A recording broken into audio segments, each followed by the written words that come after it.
여러분, 1년 만에 현금이 5배나 늘었는데 동시에 어마어마한 빚 상환 압박에 시달리는 회사가 있다면 어떨까요? 반도체 테스트 장비 시장의 뜨거운 감자죠. 바로 YC의 이야기입니다. 지금부터 이 회사의 재무제표를 깊숙이 들여다보면서 그 놀라운 성장과 아슬아슬한 이면을 함께 파헤쳐 보겠습니다. 자, 시작부터 이 숫자 좀 보세요. 플러스 422.3%. 이게 무슨 뜻이냐면요. YC의 금고에 쌓여있던 현금이 딱 1년 만에 무려 5배 넘게 불어났다는 겁니다. 대단하죠? 기업한테 현금은 위기를 버티는 방패이자 기회를 잡는 총알, 바로 실탄이거든요. 도대체 무슨 일이 있었길래 이렇게 드라마틱한 변화가 가능했을까요? 자, 지금부터 그 비밀을 하나하나 벗겨보겠습니다. 우선 YC가 왜 이렇게 시장의 스포트라이트를 받는지 그 이유부터 보죠. 정답은 바로 이 폭발적인 성장세에 있습니다. 매출, 이익, 할 것 없이 그냥 모든 지표가 위로 쭉쭉 뻗어나가는 모양새인데요. 얼마나 대단한지 말로만 할 게 아니라 숫자로 직접 한번 보시죠. 자, 이 표를 한번 보세요. 숫자들 자체가 그냥 나 성장하고 있어요 하고 소리치는 것 같지 않나요? 매출은 거의 30%나 늘었고요. 본업에서 얼마나 잘 벌었나를 보여주는 영업이익은 무려 60%나 급증했습니다. 그런데 진짜 놀라운 건 순이익이에요. 124.8%. 와, 2배가 넘게 뛰었죠. 이건 단순히 장사를 잘했다는 걸 넘어서 금융수익 같은 다른 부분들도 아주 좋았다는 뜻입니다. 특히 영업이익을 좀 더 자세히 들여다볼게요. 그래프를 보시면 106억에서 170억으로 그냥 수직 상승했죠? 이게 그냥 물건 많이 팔아서 번 돈이 늘었다, 이런 단순한 얘기가 아니에요.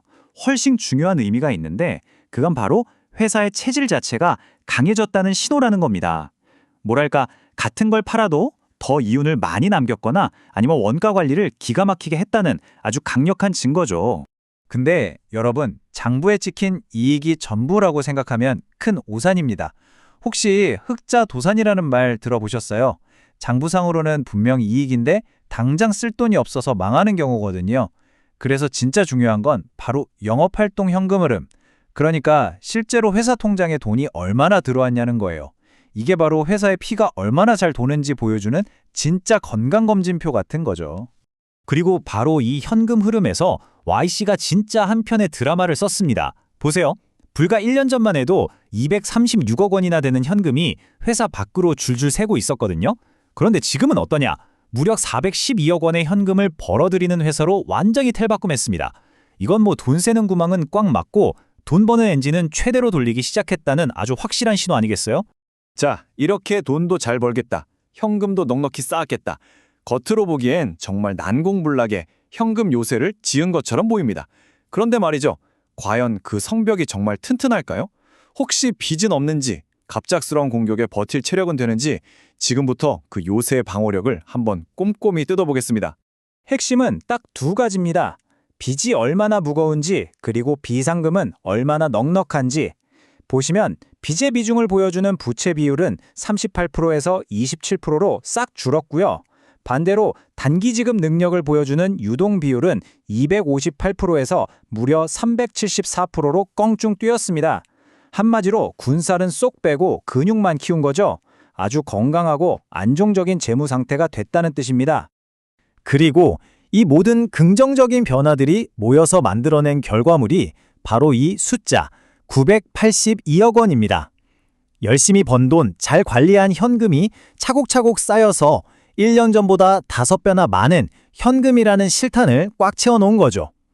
와, 이 정도면 웬만한 위기는 거뜬히 막아낼 수 있는 든든한 방패처럼 보이지 않나요? 하지만 여러분, 모든 일하기에는 빛과 그림자가 있는 법이죠. 이렇게 완벽해 보이는 스토리에도 동전의 뒷면은 존재합니다. 이 눈부신 성장세에 가려져서 잘 보이지 않았던 수면 아래의 위험 신호들을 지금부터 하나씩 짚어보겠습니다. 좋은 소식만큼이나 이런 위험 신호를 미리 읽는 게 중요하니까요. 자, 이제 돋보기를 딱 들고 이 화려한 성적표에 숨겨진 균열을 찾아볼 시간입니다. YC의 아킬레스건이 될 수도 있는 첫 번째 위험, 그건 바로 빚의 구조 안에 숨어 있었습니다. 빚의 구성을 한번 뜯어보죠. 전체 빚이 966억 원인데 문제는 이 중에서 거의 절반, 441억 원이 1년 안에 당장 갚아야 하는 급한 불이라는 겁니다. 아무리 현금 부자라고 해도 단기간에 이렇게 큰 돈이 쑥 빠져나가야 한다는 건 상당한 부담이 될 수밖에 없거든요. 리스크가 이게 끝이 아닙니다. 또 있어요. 첫째, 본업도 아닌 파생 상품에 투자했다가 88억 원이라는 큰 손실을 봤습니다. 힘들게 번 영업이익의 상당 부분을 엉뚱한 데서 날린 셈이죠. 둘째, 창고에 팔리지 않은 재고가 무려 839억 원어치나 쌓여 있다는 겁니다. 이게 왜 문제냐면 재고는 시간이 지날수록 가치가 떨어지잖아요. 벌써 28억 원어치 손실 처리를 했고요. 심지어 이 재고의 상당 부분 500억 원어치는 은행 대출 담보로 묶여 있어서 마음대로 팔 수도 없는 상황입니다. 정말 골치 아픈 문제죠. 자, 상황이 좀 복잡해졌죠? 한쪽에서는 희망적인 성장 신호가 다른 쪽에서는 위험한 경고 등이 동시에 깜빡이고 있는 상황입니다. 그럼 투자자 입장에서 우리는 앞으로 뭘 봐야 이 회사의 진짜 미래를 알 수 있을까요? 제가 핵심 체크 포인트를 딱 정리해 드릴게요. 결국 YC의 미래는 이 싸움에 달려있다고 볼 수 있습니다. 이 넘쳐나는 현금이라는 강력한 창으로 단기 부채 상황과 산더미 같은 재고라는 이 두 개의 단단한 방패를 과연 뚫어낼 수 있느냐? 바로 이 싸움의 승패에 모든 것이 달렸습니다. 그래서 우리가 앞으로 눈여겨봐야 할 핵심 체크포인트는 아주 명확합니다. 딱 두 가지예요. 첫째, 지금 쌓아둔 982억 원의 현금으로 1년 안에 갚아야 하는 441억 원의 빚을 깔끔하게 상환하는가? 여기서 만약 조금이라도 삐걱된다면 유동성 위기 얘기가 나올 수 있습니다. 그리고 둘째, 창고에서 잠자고 있는 저 839억 원어치 재고를 얼마나 빨리 팔아서 현금으로 바꾸는가? 재고가 계속 쌓이면 결국 회사의 발목을 잡는 큰 짐이 될 수밖에 없거든요. 이 두 가지 과제를 어떻게 푸느냐가 YC의 미래를 결정할 겁니다. 정리하자면 YC는 폭발적인 성장이라는 눈부신 빛과 만만케 하는 과제라는 짙은 그림자를 동시에 품고 있는 정말 흥미로운 회사입니다. 과연 이들이 쌓아올린 이 현금의 요새는 앞으로 닥쳐올 파도를 막아낼 만큼 충분히 튼튼할까요? 그 결과에 따라 누군가에게는 정말 엄청난 기회가, 또 다른 누군가에게는 뼈아픈 위기가 될 수도 있겠죠. 여러분은 어떻게 생각하시나요?